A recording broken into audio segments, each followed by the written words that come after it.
तो नमस्कार दोस्तों, स्वागत है आपका हमारे चैनल व्यापार अनलॉक पे।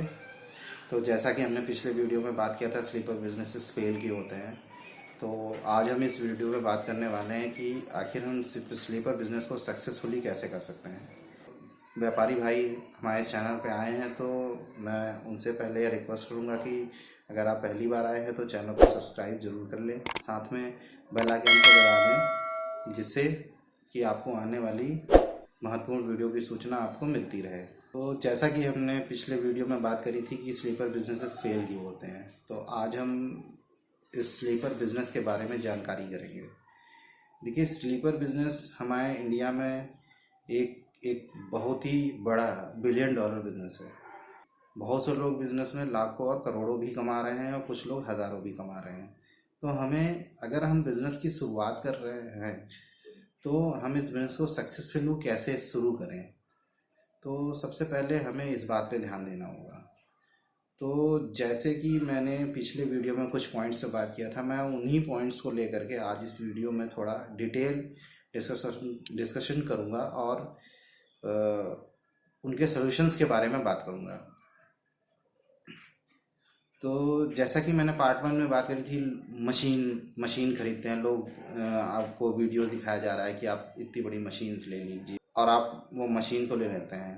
तो जैसा कि मैं बता दूं, मशीन जो होता है वो एक फिक्स एसेट होता है बिजनेस के टर्म में। फिक्स एसेट का मतलब ये होता है कि एक ऐसा एसेट जिसको आप ले तो लेते हो लेकिन उसको लिक्विडेट करना मुश्किल होता है, यानी उससे पैसा निकालना मुश्किल होता है।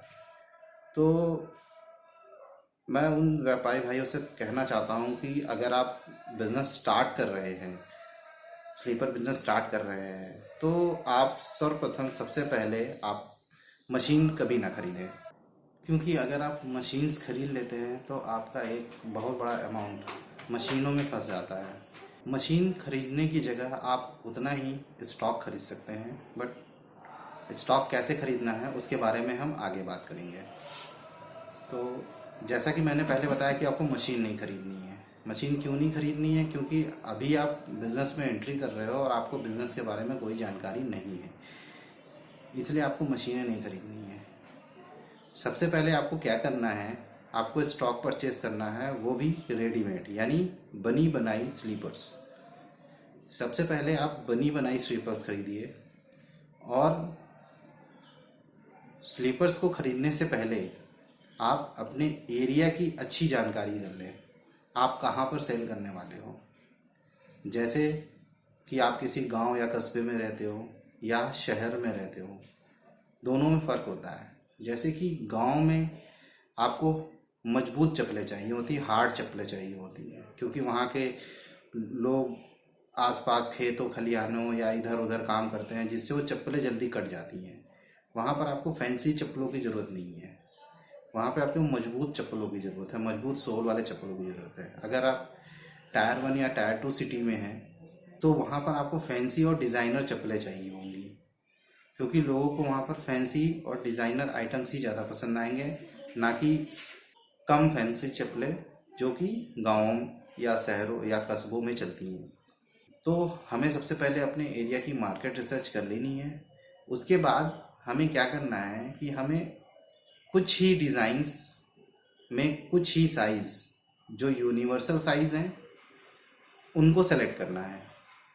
यानी जैसे कि यूनिवर्सल साइज़ होते हैं 6, 7, 8, 9, आप इन साइज़ को ले लें और उनमें कुछ 4-5 डिज़ाइन ऐड कर लें और अपना स्टॉक खरीद लें।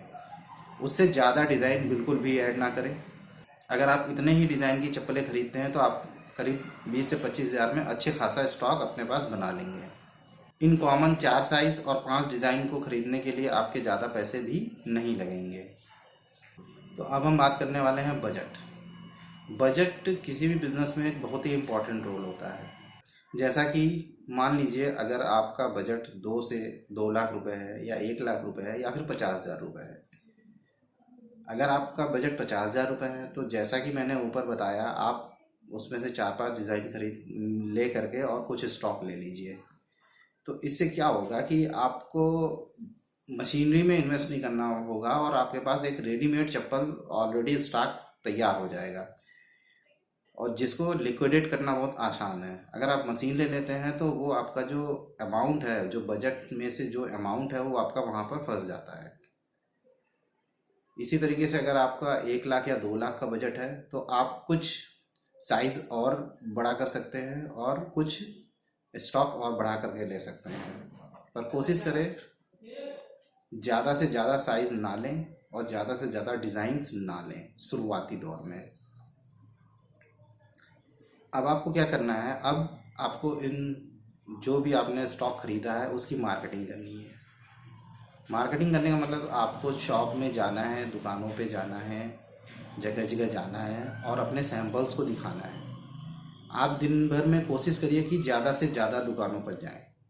आप इस चीज़ से मत डरिए कि लोग मना कर रहे हैं, आप इससे बिल्कुल भी ना डरें। आप 10 दुकानों पे जाएं, 100 दुकानों पे जाएं, 200 दुकानों पे जाएं। अगर 200 दुकान जाने के बाद आपको एक कस्टमर मिल जाता है जो आपकी चप्पल रख लेता है, तो यानी आपने 200 लोगों से ऐसी जानकारी ली होगी जो कि आपको, अगर आप शुरुआती दौर में खूब ढेर सारा पैसा लगा देते, वो जानकारी नहीं मिलती। आप 200 लोगों से मिलने के बाद इस बिज़नेस की बारीकियों को समझ जाएंगे। आप यह समझ जाएंगे कि इस बिज़नेस में पैसा कहाँ से निकालना है, कैसे निकालना है। आपके वो 200 लोग आपको कुछ ना कुछ अलग ही जानकारी देंगे, जिससे आप अपने एरिया का मार्केट का एनालिसिस कर पाएंगे और यह समझ पाएंगे कि आपके मार्केट में कौन सी चप्पल की डिमांड आ रही है। आप हमेशा अपने पास एक चेकलिस्ट तैयार रखें या आप एक अपने पास डायरी रखें और जिस शॉप के पास जा रहे हैं, जिसके पास भी जा रहे हैं, वो आपको जो भी फीडबैक दे रहा है वो उसको आप नोट करके रखें। जैसा कि उसको किस तरह की चप्पलें चाहिए होती हैं या मार्केट में किस तरह की चप्पलों का ट्रेंड है। तो इससे आप हमेशा अपडेट रहेंगे कि मार्केट में किस तरह के चप्पल की डिमांड है। आपके पास अगर आप एक डायरी मेंटेन रखेंगे तो आपके पास एक डेटा आ जाएगा कि आपको किस टाइप के ज़्यादा से ज़्यादा चप्पलों को रखना है। उसके बाद उस डेटा के आधार पे आप उन चप्पल को खरीद के लाइए और कोशिश करिए कि उन चप्पलों को सस्ते में खरीदिए। जैसा कि मैंने पहले ही बताया था, आपको मशीनें नहीं खरीदनी है जब तक कि आपकी सेल महीने की कुछ 5,000 चप्पलों से ज़्यादा की ना हो जाए, तब तक आप अपनी मशीनें, किसी भी तरह की कोई मशीन नहीं खरीदनी है। आप स्टॉक खरीदें, आप बनी बनाई चप्पलें खरीदें और उनको सप्लाई करें। आप थोड़ा मार्जिन कम रखें जिससे आपकी एक मार्केट तैयार हो जाए। अगर आप हर महीने इसी तरीके से लोगों को अप्रोच करते रहेंगे, दुकानों को अप्रोच करते रहेंगे, तो आपकी एक मार्केट तैयार होने लगेगी। हाँ, इस बात का ध्यान रखें कि अगर आप किसी दुकानदार के पास गए हैं और उसने आपको मना कर दिया है, तो इसका मतलब ये नहीं है कि वो आपका चप्पल लेगा नहीं। आप कोशिश करें अगली बार फिर जाएं, फिर भी वो मना करता है तो नेक्स्ट टाइम फिर जाएं। जब भी जाएं आप कुछ नया लेकर के जाएं उसके पास, और एक वक्त ऐसा भी आएगा कि वो आपकी चप्पल रख लेगा, क्योंकि आप धीरे धीरे उसके मुताबिक चीज़ें उसके पास पहुंचाने लगेंगे। तो आपको कोशिश करनी है कि एक जगह कुआं खोदना है और उसको गहरा खोदना है जिससे उसमें पानी निकल सके।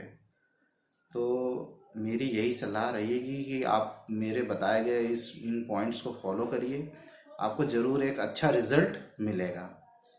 यदि आपको इसके बारे में और कुछ जानकारी चाहिए या आपके पास कोई ऐसे सवाल है जिनके बारे में मैं इनमें नहीं बता पाया हूँ, तो आप उनको कमेंट में लिखें। मैं कोशिश करूँगा कि उनका कमेंट में आंसर दूँ, या फिर अगर कुछ मेजर पॉइंट्स रहेंगे तो मैं उन पर एक वीडियो भी बना दूँगा।